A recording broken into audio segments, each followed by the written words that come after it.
I'm late. I had to stop by the Wax Museum again and give the finger to FDR. We know al-Qaeda, Zawahiri is supporting the opposition in Syria. Are we supporting al-Qaeda in Syria? Well, it's a proud day for America. And by God, we've kicked Vietnam syndrome once and for all. Thank you very, very much. I say it again, you've been had. You've been took. You've been hoodwinked. These witnesses are trying to simply deny things that just about everybody else accepts as fact. He came, he saw, he died. Well, we ain't killing their army, but we killing them. We be on CNN like, say our name, bitch, say it 3 times. The meeting of the largest armies in the history of the world. Then there's going to be an invasion. All right, you guys, introducing Charles Glass. He was ABC News Chief Middle East Correspondent from 1983 to 1993. I got questions. His latest book is They Fought Alone, the true story of the Starr Brothers, British agents in Nazi-occupied France. And here he's got this piece at the Intercept I thought was important. Julian Assange languishes in prison as his journalistic collaborators brandish their prizes. Welcome to the show. How are you doing, Charles? Good, thank you. Very good to have you on the show here. So, first of all, catch us up, if you could, on the latest legal developments in the case of Julian Assange since his arrest in London there a few weeks ago. Well, after Julian was taken to Belmarsh Maximum Security Prison, he was led before a judge who sentenced him to 50 weeks in prison on the charge of evading bail. When he took refuge in the Ecuadorian embassy 7 years ago, he was effectively jumping bail in order not to be extradited to Sweden. He feared that in Sweden he would be rendered, as other people have been, to the United States without any judicial hearing. That's why he wanted to stay in Britain. Now he has 50 weeks to serve. In the meantime, there is an extradition request from the United States for him to come back to the United States and face charges of collaborating with Chelsea Manning to hack U.S. military computers to provide the information that he and Manning provided to the world years ago about American military behavior in Iraq and Afghanistan. At the moment, he's being held in Belmarsh Prison in solitary confinement. He's allowed out of his cell up to 1 hour a day only. His visitors are restricted, and his conditions are not good. To give you a point of comparison, it's unusual for someone to be sentenced to such a long period for evading bail. There was a recent case in England of a man who had committed manslaughter and been convicted of it. And he jumped bail, and he was only given, as I recall, about 6 weeks. So, I was going to ask you about that, about how unprecedented or how usual that number of weeks is there inside the British system, but it sounds like I have my answer. Actually, I take it back. The man who was convicted of manslaughter and who was brought back in was called Jack Shepherd, and he was given 6 months, so that's 26 weeks. And Julian was given basically twice that, and he has never been convicted of any crime in any country. In fact, except apart from the U.S. extradition request, he's not been charged with any crime anywhere, including in Sweden, where an investigation is proceeding on whether or not to bring any charges against him. Mm-hmm. And then, as you say here, this isn't the county lockup. They put him in the equivalent of the Supermax over there, essentially, for a bail jump. It is the maximum security prison. It's a newer prison in Britain, and this is unprecedented for a nonviolent offender. Yeah, but he's a political offender, and that's much worse. So, to the people in charge of the court and jail system, anyway, it's worse.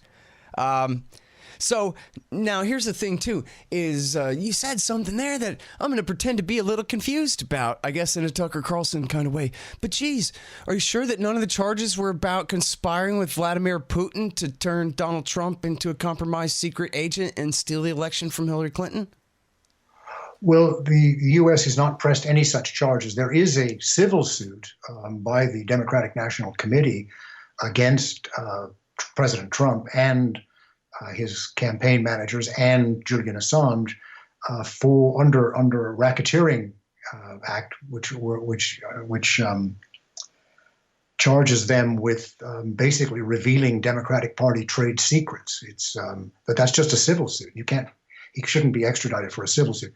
The extradition is purely on this charge of hacking or enabling Chelsea Manning to hack the government computers. However, and the maximum penalty for that is only 5 years.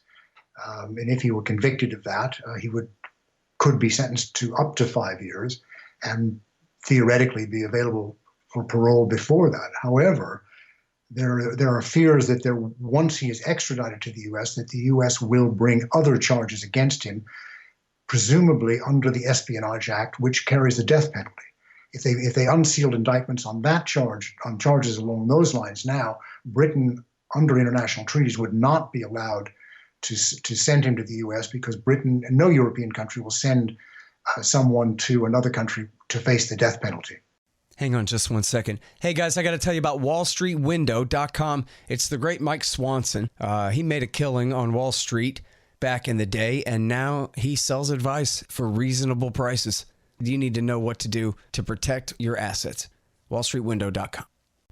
Well, so a couple of things there. I mean, first of all, with that civil suit, think about what that means. If you just change the names and now it's not Julian Assange, but the New York Times, who publishes some leaked DNC emails, that the DNC would have it in their civil suit that journalism amounts to some kind of RICO, racketeering, infringement on their rights, some kind of thing like that. That's a huge precedent. But, just like with the rest of this, it seems to slide and is okay because instead of applying the New York Times test, they apply the Assange test, which is, we don't like this guy. Republicans don't like him for the Manning leak. Democrats don't like him for the DNC leak. And so the media, essentially, there's hardly anyone left to stand up for him. And so the idea is that we can forsake him to protect ourselves, I guess. And on the theory that he provided stolen goods to other parties knowingly, then theoretically they would be accomplices after the fact and should be charged as well. And if they were being charged, I think the defense in the media would be much more vigorous than it is now. At the moment, most of the media have disowned Julian Assange as if he had never helped them and never provided the information that gave them so many scoops. Yeah. And then it's important, too, what you say about so far they're not charging him under the Espionage Act. But part of that, I mean, maybe that is to make it easier to get him extradited. Then they come out with a superseding indictment later, that kind of thing. Like you say, it is a capital offense if they want to push it that far. It would be much more difficult if they unsealed all of the indictments which people believe are waiting for him when he gets to the U.S. They unsealed them all now. His lawyers in England would have a much easier time preventing his extradition to the United States. Mm-hmm. But at the same time, it's completely bogus, right? Like even according to their worst accusations about Assange attempting to help Manning, at least so far what they're accusing him of or what we've ever heard leaked to the Washington Post or anything, it's failing to help Manning to disguise her identity by logging in as someone else, but someone else with no greater access to the database than Manning already had. So it had nothing to do with the quote unquote hacking that his source was doing.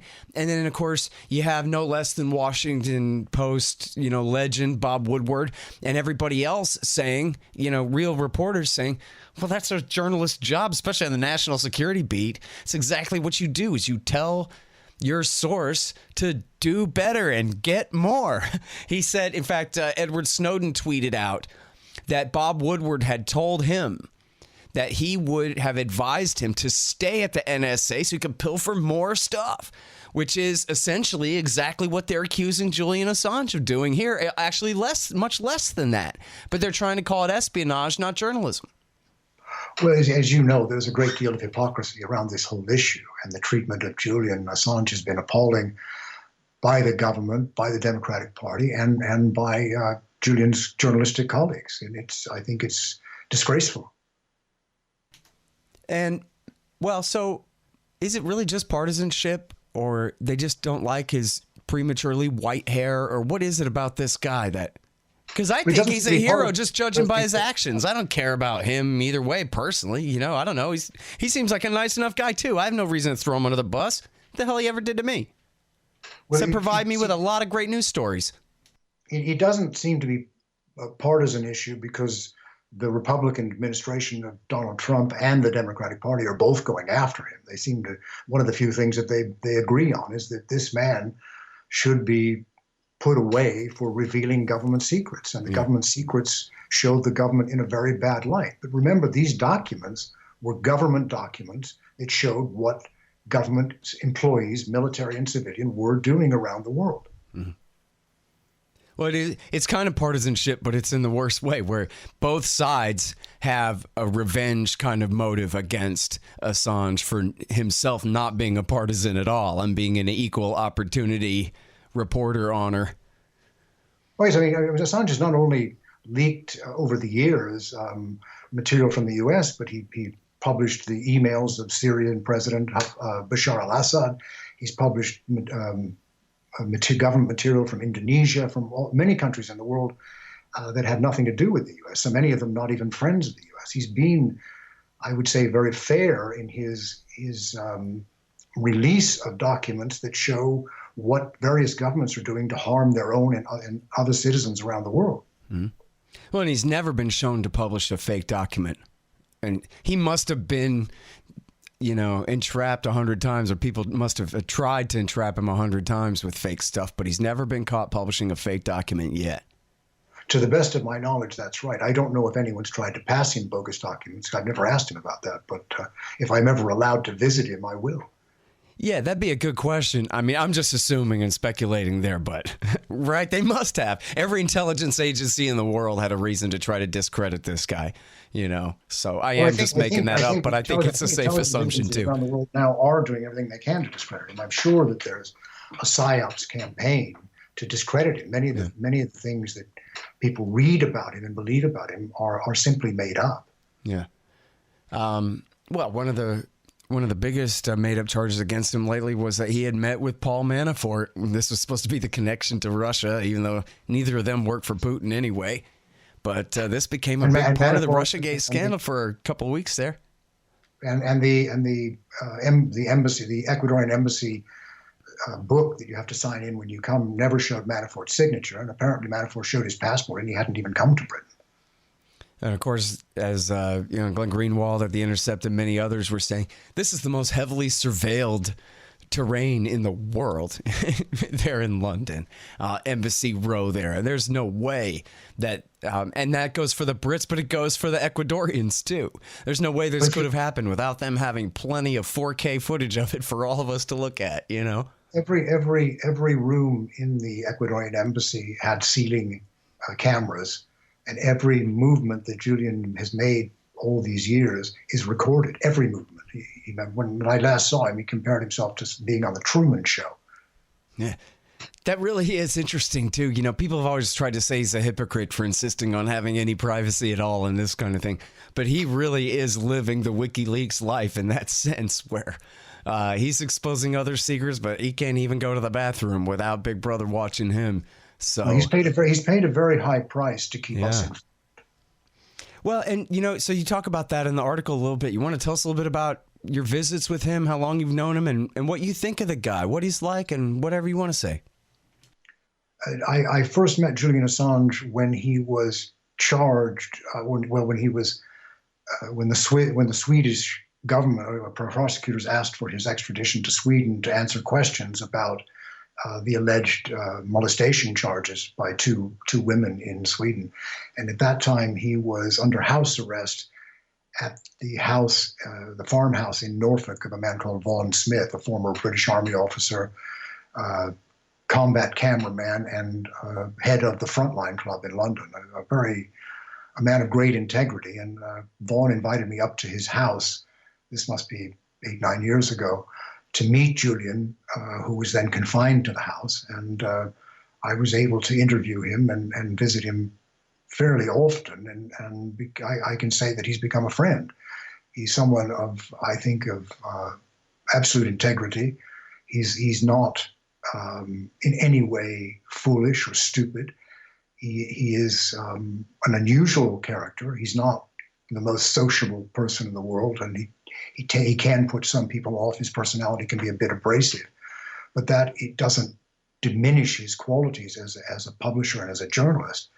He's never lied to me. He's been very reliable. He's stuck out this time in the Ecuadorian embassy with great dignity. I mean, imagine being confined in basically a small apartment, about 65 square meters in all, just a few rooms, never seeing sunlight for 7 years under constant surveillance, and also fear of being extradited to the U.S. and maybe spending the rest of his life in a federal maximum security prison.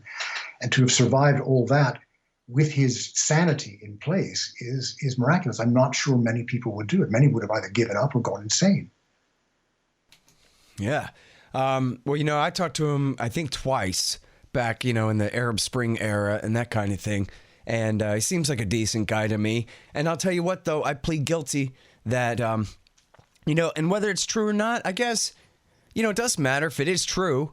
But anyway, it's a complicated kind of a matter. But they succeeded in making him very toxic with these allegations of sexual molestation of these women in Sweden that you referred to there. They've now reopened that case, and I read a quote from at least one of them saying she absolutely still stands behind her accusation, and she's so grateful that her local security force is sticking up for her on this and that kind of deal. So, assuming, I don't know exactly what the law is and the statute of limitations and whatever, but all other things being equal, they both deserve their day in court on that, it seems like. But it sure meant back then, once they came out with the accusation, I quit interviewing him, and a lot of people quit interviewing him and giving him any credit kind of thing. Like, that really hurt his credibility and stature a lot after that, even on this show, when, as far as every other thing goes, I'm his biggest fan and most grateful fan, really, for the stuff that he's published that you described. Well, it's worth bearing in mind that the Swedish prosecutors simply wanted to interview him. They had already interviewed him when he was in Sweden. Remember, he was in Sweden 2 weeks, for 2 weeks beyond the time these charges, the girls or the women brought these charges to the police and answered all their questions at that time. And the prosecutor told him that there were no charges to answer and he was free to return to London. He then returned to London, and later the Swedish prosecutor demanded his return to Sweden to answer more questions, and he said that he would answer them in London. And the Swedes have, and this is on the record, have sent investigators to London and other European countries to interview people who are under suspicion of anything. And this time they said no, they wouldn't come to London, but he had to go to Sweden, and it was resisting that return to Sweden, where he feared he would be rendered to the U.S., that he refused to go. But he was always available, and his lawyers made this clear. He was always available to answer all of their questions in the embassy in London. But they refused to take part in that. Mm. And, I've read before, I'm sorry, I wish I had my footnotes better together, but I actually read pretty recently that it's on the record now that the Americans had called and intervened. And I think there were even direct quotes about, you dummy, you did what? You let him go? No, to recharge him right now or do some kind of thing. That this is clearly all about the Manning leak, and that the Swedes essentially went along with the Americans' wishes in finding a pretext to charge him with something that, as you say, they'd already decided not to charge him with. There were also leaked emails from the British to the Swedish prosecutor advising the Swedish prosecutor not to come to London, but to insist on his return to Sweden. Mm-hmm. So everyone was interfering in what's meant to be a legal process, not a political process. Yeah.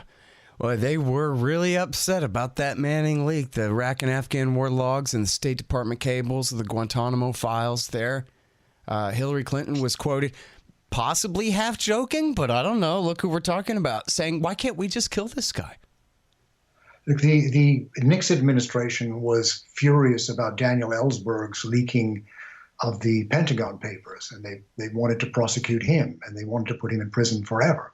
But they didn't. They didn't succeed. And one of the reasons they didn't succeed was because the New York Times and the Washington Post published these papers, and the Nixon administration made the mistake of prosecuting them as well. And of course, the Supreme Court stood by freedom of the press and by the Post and the New York Times. This time, I suppose the Trump administration has learned a lesson and is bringing charges only against the one who gave the newspapers the information that they published. Yeah. All right. Well, listen, I'm sorry we're all out of time here because I would like to keep interviewing you about this all afternoon if I could. But I really appreciate your time on the show and your effort in putting this thing out for people to see and keeping their priorities straight about what's right and what's important around here. Thank you very much. All right, you guys. That's Charles Glass. This article is at the Intercept.com. It's called Julian Assange Languishes in Prison as his journalistic collaborators brandish their prizes. Oh, and my fault, 100%. No mention that Manning is now back in jail for telling another grand jury that he will not rat on Julian Assange or testify against Julian Assange. So recently released and now back in prison, Chelsea Manning, too. All right, y'all, thanks. Find me at libertarianinstitute.org, at scotthorton.org, antiwar.com, and reddit.com/Scott Horton Show. Oh, yeah, and read my book, Fool's Errand, Time to End the War in Afghanistan, at foolserrand.us.